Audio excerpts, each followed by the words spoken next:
Chers amis, dans le nom de la Tzedaka, ensemble avec notre prière pour la sécurité et le bien-être de nos soldats, des otages et tout âme Israël, nous sommes tous des otages dans cet exil.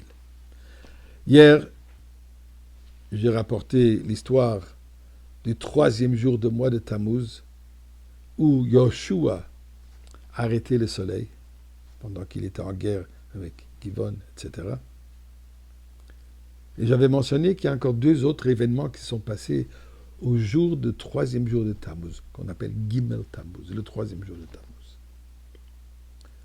2e événement, proche de nous, 1927, le rabbi précédent qui fut arrêté par le gouvernement, mouvement communiste à cette époque, où d'abord il voulait, chas v'shalom, l'exécuter, peine de mort, qui ensuite a été changé pour 10 ans de travaux forcés en Sibérie.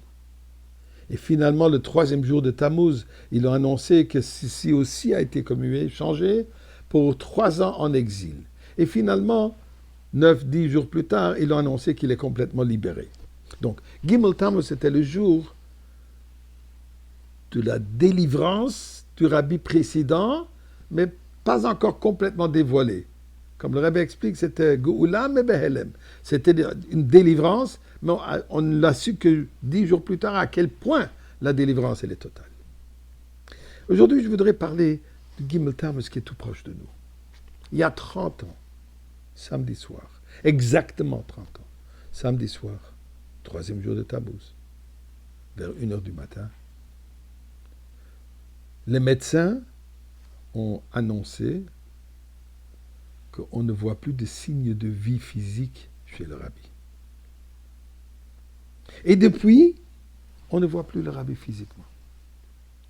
Pourtant, nous savons, comme l'Alter Rebbe le dit dans le Tanya, en parlant de Reb Mendel Horodoker, quand le Reb Mendel Horodoker il est décédé, il envoie une lettre de condoléances à ses chassidim. Il dit, le tzaddik, il est yatir me b'chayoye.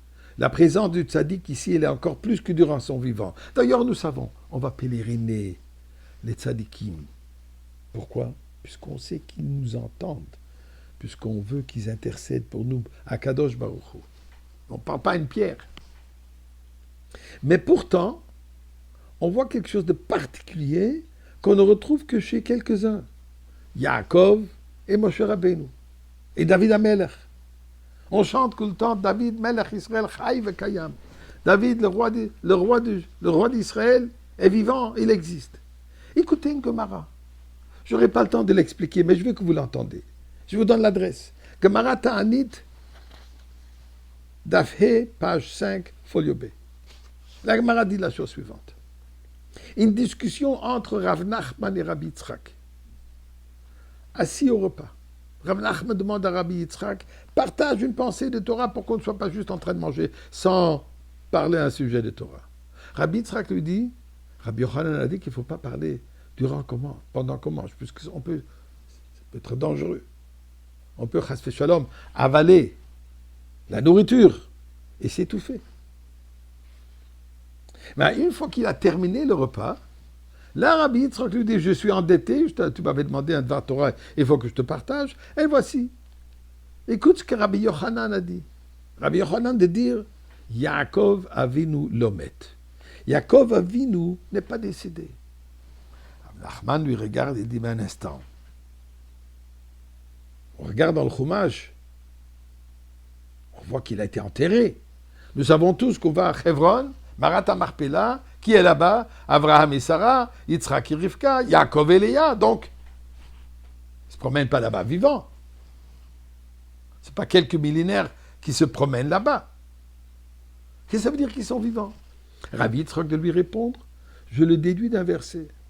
Le prophète dit au nom de Dieu, Al tiravdi Yaakov, mon serviteur, Yaakov, ne crains pas. Je vais te libérer avec tes enfants qui sont en captivité. Qui est en captivité? Des vivants ou des morts? Bien sûr, des vivants. Alors, puisque la Torah, le prophète, le met ensemble, je vais te délivrer ensemble avec tes enfants Donc, tel que tes enfants sont vivants, ainsi Yaakov est vivant. Mais Rashi, commentaire de base, repose la même question. D'accord, tu as un verset, mais finalement, s'il était vivant, pourquoi il l'a enterré? Pourquoi ils ont fait toutes les préparations avec du corps qu'ils ont fait? Dit Rashi des paroles, je veux que vous les entendez, même si vous ne le comprenez pas. Écoutez bien. Rashi dit la chose comme ça. Et la raison pourquoi ils l'ont embaumé, ils l'ont préparé, Nidma lehem shemet. Ils ont pensé, ils ont eu cette imagination qu'il était décédé. Aval chai haya, il était vivant. Eh bien, bien sûr qu'il faut comprendre ce que ça veut dire, mais ça ne change pas le fait que textuellement, le simple texte est il est vivant. Le Rebbe est vivant. Et on attend de le voir avec la Goula maintenant.